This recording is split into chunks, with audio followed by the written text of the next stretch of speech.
유출된 서한에서 공화당 상원 의원들이 트럼프에게 도전했다. 미국의 현직 공화당 상원 의원 12명이 전례 없는 일을 했다.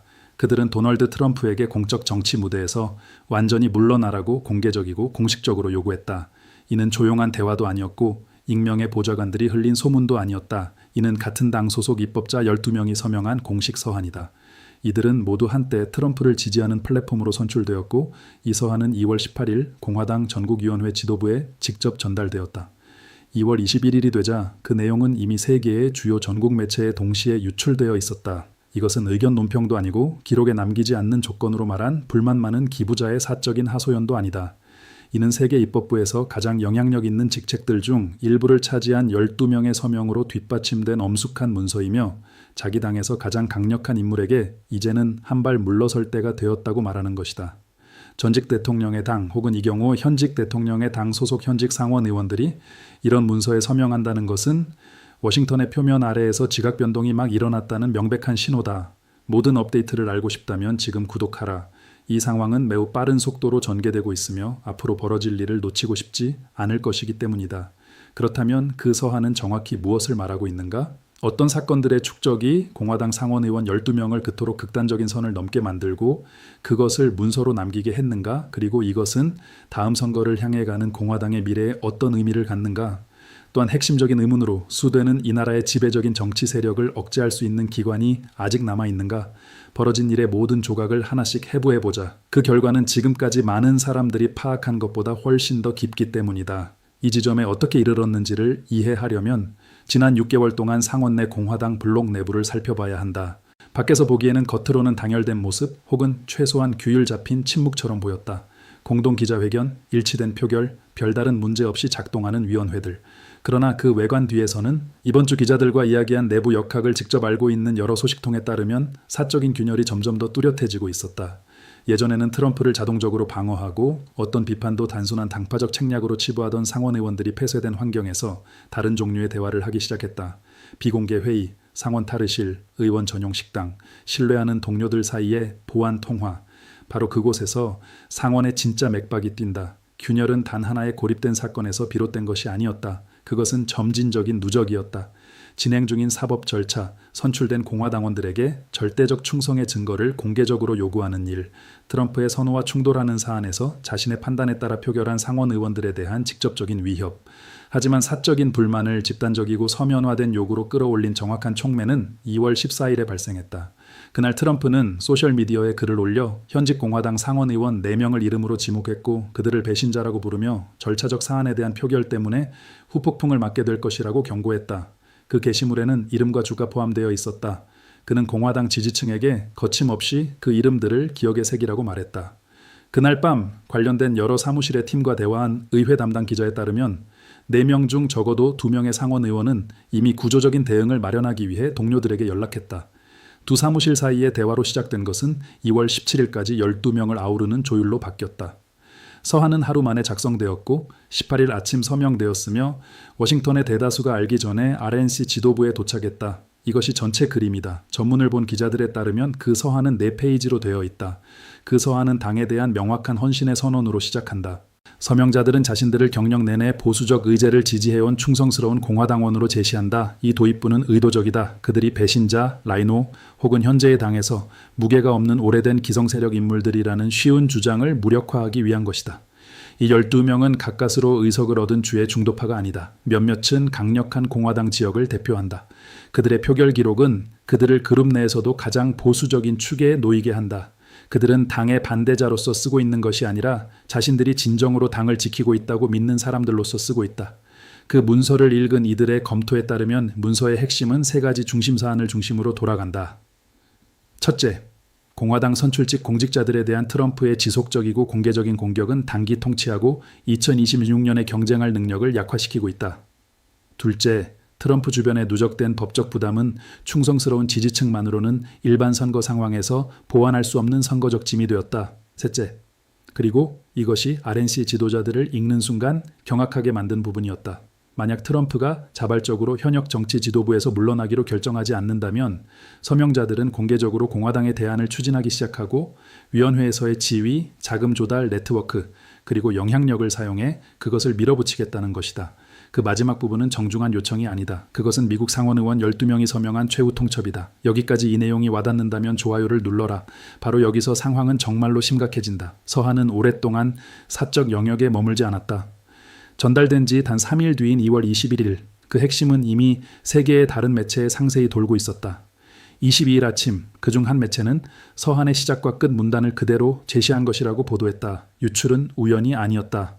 이 정도 수준의 문서는 실수로 새어나가지 않는다. 누군가 그것이 공개되기를 원했다. 누군가는 그것이 비공개 위협으로 남는 것보다 공개된 사실로서 더 큰 타격을 줄 것이라고 계산했다. 그 결정이 12명에게서 나왔든 그것을 받은 RNC 직원에게서 나왔든 혹은 완전한 접근 권한을 가진 누군가에게서 나왔든 공화당 지도부는 이미 누가 유출했는지 내부적으로 조사하고 있으며 그 조사는 첫 번째 위기 위에 두 번째 위기를 더하고 있다. 2월 22일 아침 뉴스가 터졌을 때 상원 공화당 코커스는 한 보좌관이 기자에게 질서정연하지만 총체적인 혼란이라고 묘사한 상태에 들어갔다. 긴급 통화들이 조직되었다. 서명하지 않은 상원 의원들은 파급 범위를 가늠하려 했다. 12명은 누구인가? 공개적으로 어떤 입장을 취해야 하는가? 일부는 서한과 그 작성자들에게서 빠르게 거리를 두었다.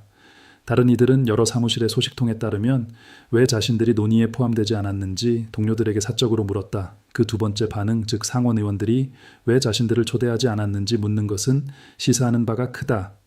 그것은 그룹 내부의 실제 온도를 보여준다. 서한에는 12개의 서명이 있지만 공화당 코커스에는 53명의 구성원이 있다. 만약 나머지 4명 중 일부라도 사적으로 그 주장들을 공유하고 있다면 그 12명은 고립된 소수가 아니다. 그들은 아직 완전히 표면으로 나오지 않은 훨씬 더 넓은 불만의 가시적 선봉이다. 분명히 하자. 이런 요구는 아무것도 없는 곳에서 솟아나지 않는다. 작성자들이 지금 침묵하는 대가가 말하는 대가보다 더 크다고 생각하지 않았다면 그것은 작성되고 서명되고 전달되지 않는다.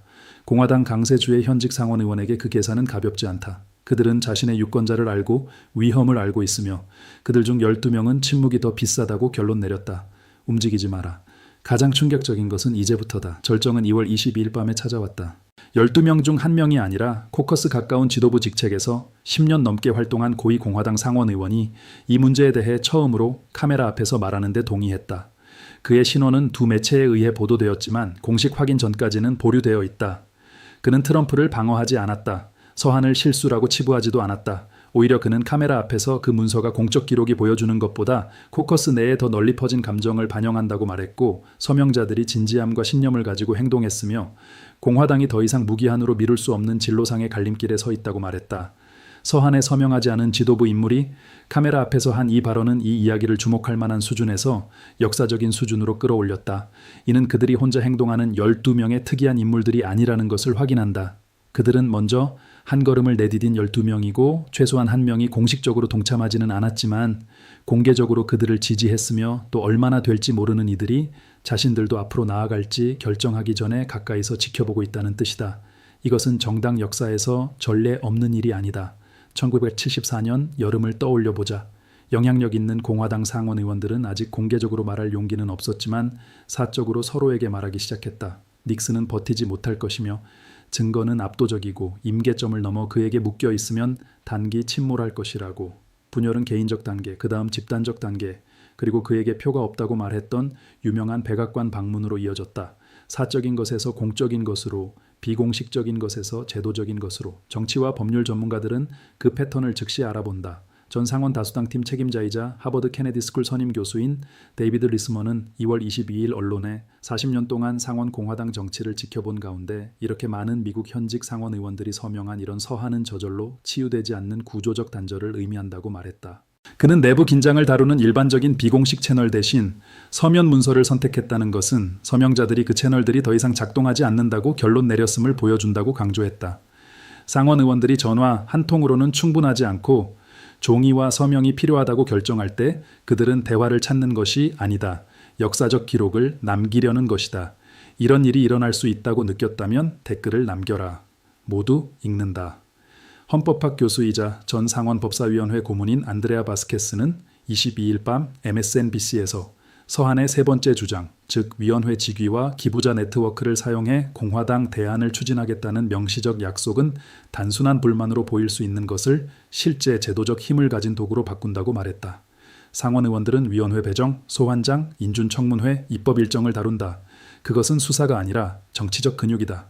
그들 중 12명이 매우 구체적인 방향으로 그 제도적 도구들을 사용할 의지가 있다고 경고할 때 우리는 더 이상 단순한 말이나 지나가는 정치적 논평에 대해 이야기하는 것이 아니다. 그것은 수사를 넘어선다. 그것은 실제 거버넌스가 된다. 특정한 정치적 목표를 추진하기 위해 헌법상 권한을 직접 사용하는 것이다. 한 정치 분석가는 또한 1970년대 이후 당 내부 문서에서 이렇게 직접적인 언어를 본 기억이 없다고 지적했다. 미국 정치의 많은 베테랑 관찰자들에게 그 비교 자체만으로도 이미 의미심장하다. 이 모든 것이 놀랍게 느껴진다면 잠시 멈추고 좋아요를 눌러라. 왜냐하면 이어지는 내용은 이 상황이 이 정치 지형 안에서 많은 것을 바꿀 수 있는 이유를 설명하기 때문이다. 이제 이 모든 것이 무엇을 의미하는지 분명히 이야기해보자. 그 함의는 동시에 여러 방향으로 뻗어가며 각각은 중요한 결과를 갖고 있다. 즉각적인 정치 영역에서 도널드 트럼프에게 가장 큰 문제는 공적 서사의 통제다. 수년 동안 그의 정치 전략 전체는 하나의 핵심 아이디어에 의존해왔다. 공화당 내부의 단결에 대한 인식이다. 그 서사는 명확했다. 비평가들이 의견 칼럼이나 텔레비전 프로그램에서 무엇을 말하든 상관없이 결정적인 순간이 오면 선출된 공화당원들은 결국 줄을 맞춘다. 그 전제는 여러 위기를 견뎌냈다. 2차례의 탄핵 절차를 견뎠고 다양한 법적 조사도 견뎠으며 기록 밖에서 말하기를 선호한 공화당 관계자들의 익명 비판이 이어진 세월도 견뎠다. 그러나 지금까지 이런 것과 마주한 적은 없었다. 현직 상원 의원 12명이 서명하고 당 지도부에 공식 전달된 뒤 대중 영역으로 유출된 4페이지짜리 서한. 그 사실은 논쟁의 지형을 완전히 바꾼다. 수년 동안 핵심 주장은 선출된 공화당 공직자들이 트럼프의 리더십을 지지한다는 것이었다. 이제 그 주장은 검증 가능한 사실과 직접 충돌한다. 12명의 상원 의원이 그의 현역 정치 지도부 사퇴를 공식적으로 요청했다. 2026년 선거 주기에 출마하려는 공화당 후보들에게 이 서한은 즉각적인 전략적 문제를 만든다. 그들 각자는 선거운동 중 필연적으로 직접적인 질문을 받게 될 것이다. 12명의 상원 의원에게 동의하는가 아닌가? 이 경우 중립지대는 없다. 서한을 지지한다는 것은 여전히 트럼프에게 강하게 충성하는 유권자 기반과 잠재적으로 맞서는 것을 의미한다. 반대로 서한을 거부한다는 것은 상원 동료 12명이 공식적으로 물러나라고 요구한 정치 인물을 옹호하는 사람으로 공개 기록에 남는 것을 의미한다. 여러 상원 선거 경험이 있는 한 선거 전략가는 2월 22일 한 전국 매체에 이 서한이 트럼프 문제에 대한 직접 대결을 피하려 했던 공화당 후보들에게 향후 12개월을 엄청나게 복잡하게 만들었다고 설명했다. 그리고 상황에 압력을 더하는 또 다른 요소가 있다. 선거 데이터다. 서한이 공개되기 전 바로 이번 주에 발표된 여론조사에 따르면 공화당 예비선거 유권자의 54%가 신뢰할 만한 선택지가 등장하면 대안 후보를 지지하는 것을 고려하겠다고 답했다. 그 숫자만으로도 이미 의미가 있었지만 서한이 정치적 대화의 중심 주제가 된 지금 그것은 바뀔 가능성이 매우 높다. 많은 총선의 향방을 결정하는 무소속 유권자들 사이에서는 수치가 더욱 분명했다. 71%가 트럼프의 법적 문제와 공개적으로 거리를 두는 공화당 후보를 지지할 가능성이 더 높다고 밝혔다. 서한에 서명한 상원 의원들은 정보 없이 행동한 것이 아니다.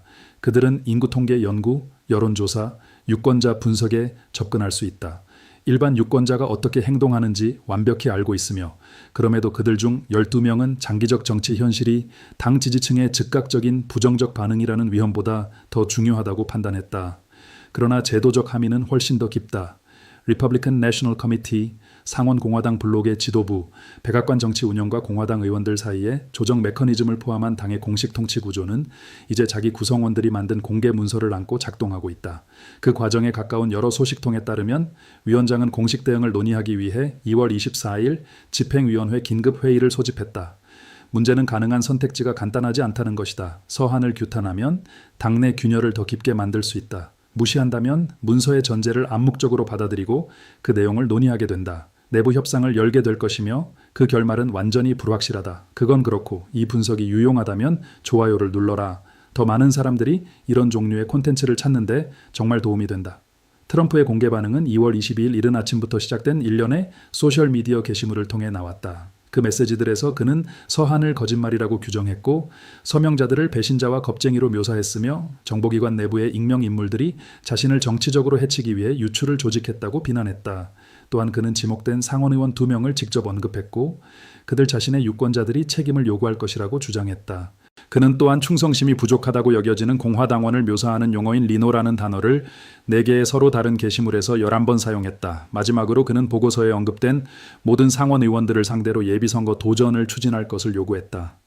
그러나 정치 분석가들과 법률 전문가들은 그 반응에서 전략적 문제를 빠르게 감지했다. 예비선거 도전 위협은 단기 완전히 단열되어 있고 대상이 고립되어 있을 때 내부 규율 도구로 작동하는 경우가 많다.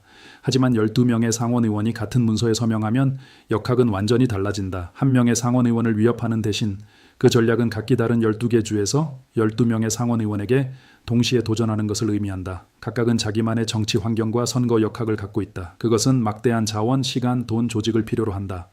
또한 서한에 서명한 상원 의원들은 이미 자신들의 결정에 따른 정치적 비용을 감수할 의지가 있음을 보여주었다. 대상이 이미 잠재적 결과를 받아들였을 때 위협의 억제 효과는 상당히 줄어든다. 전 공화당 전국위원회 정치국장이자 버지니아 대학교 정치센터 분석가인 토머스 가필드는 워싱턴 포스트이 개인을 지목하고 위협을 가하며 음모를 비난하는 공격적 대응은 대개 의도한 것과 반대 효과를 낳는다고 설명했다. 제도적 이견에 대한 반응이 개인 공격으로 변할 때 그는 지적했다. 이견 표명을 고려하는 다른 당 구성원들은 자신들에게 어떤 일이 일어날 수 있는지 매우 분명한 예고편을 보게 된다. 그리고 일부에게는 그것이 겁을 주기보다 발언 결정을 가속한다. 이 모든 것은 12명의 상원 의원이 서명한 단순한 서한을 훨씬 넘어선다.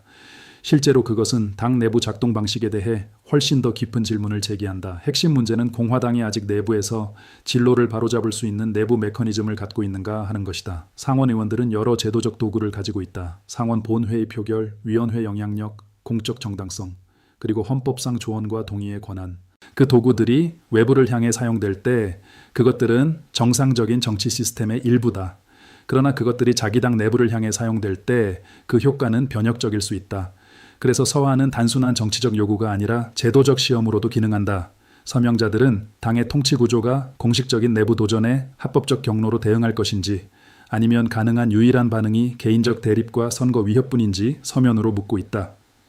결과가 오직 대립과 고조로 끝난다면 그 서한은 훨씬 더 우려스러운 사실을 증명하게 될 것이다. 즉 당의 내부 거버넌스 메커니즘이 더 이상 제대로 작동하지 않는다는 것이다. 그리고 내부 메커니즘이 작동을 멈춘 정당은 오래 당열을 유지하는 경우가 드물다. 아직 구독하지 않았다면 지금 바로 하라.